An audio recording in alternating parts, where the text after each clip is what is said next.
குணத்திலேயோ எதில் இருந்தாலும் சரி.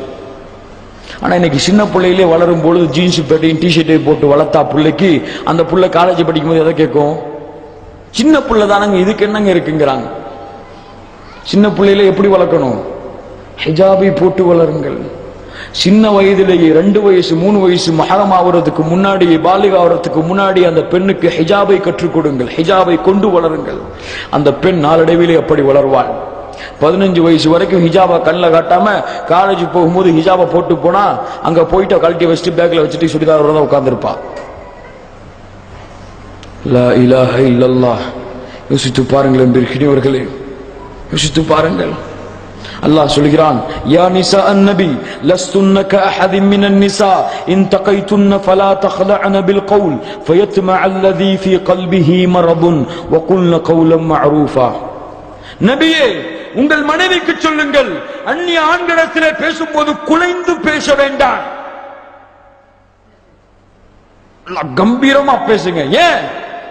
மரபு உள்ள நோயுள்ள உள்ளத்திலே அது நோயை ஏற்படுத்திவிடும், தவறான இச்சையை ஏற்படுத்திவிடும். பேசும் பொழுது தெளிவாக தைரியமாக பேச சொல்லுங்கள் பெண்களை. இன்னைக்கு கணவன்கிட்ட நல்லா பேசுறதை விட அந்நிய ஆண்கள்கிட்ட அதிகமா பேசக்கூடிய முஸ்லிம் பெண்கள் இல்லா மாஷா அல்லாஹ் அதிகம். கணவன்கிட்ட சண்டை போட்டு கோவிச்சிட்டு இருப்பாங்க. வெளியே ஆள் வந்தாலோ வெளியே கடைக்கு போனாலோ நல்லா இழிச்சிட்டு பேசிட்டு இருப்பாங்க.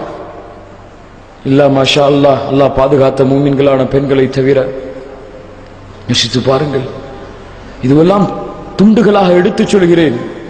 அல்லாஹ் சுப்ஹானஹு வ தஆலா இதை எப்படித்தான் ரசூலுல்லாஹி ஸல்லல்லாஹு அலைஹி வஸல்லம் சொன்னார்கள்.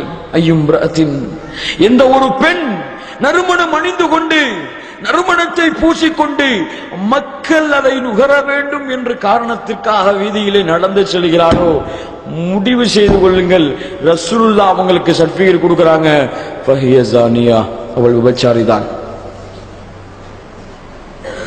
விபச்சாரி தான் அவள். என்ன அர்த்தம் வருது இதுல? ஒரு பெண் தன் ஆடையிலோ அலங்காரத்திலோ எந்த விஷயத்திலேயும் ஒரு அந்நிய ஆணுடைய பார்வை தன் மீது திரும்புவதற்கு வழியை ஏற்படுத்தி விடக்கூடாது. வழியை ஏற்படுத்தினால் அவள் விபச்சாரிதான். விபச்சாரத்திற்கு அழைக்கிறாள். அவளுக்கு விருப்பம் இல்லை என்றாலும் விருப்பத்தை ஏற்படுத்துகிறாள் மக்களின் உள்ளத்திலே. அல்லாஹ் அக்பர், அல்லாஹ் அக்பர். அல்லாஹ் பெண்களை அப்படித்தான் படைத்திருக்கிறான். ஆண்களின் உள்ளத்தை அல்லாஹ் இயற்கையாக அப்படித்தான் படைத்திருக்கிறான். ஸுய்யின லின்னாஸி ஹுப்பு ஷஹவாத்தி மினன் நிஸா. முதல் எங்க சொல்றான் அல்லாஹ்? உள்ளத்திற்கு அழகாக அலங்காரமாக ஆக்கப்பட்டிருக்கிறது பெண்கள் தான் முதலிலே. ஆண்கள்ட்ட ஈமான், இஸ்லாம், தௌஹீத், இறையச்சம் இருந்தால் இதுவெல்லாம் பாதுகாக்கப்படும். இதெல்லாம் பலகீனமா உள்ள மரபுள்ள நோய் உள்ள உள்ளத்திலே என்ன ஆகும்? லா இலாஹ இல்லல்லாஹ். கடைசியாக சொல்லி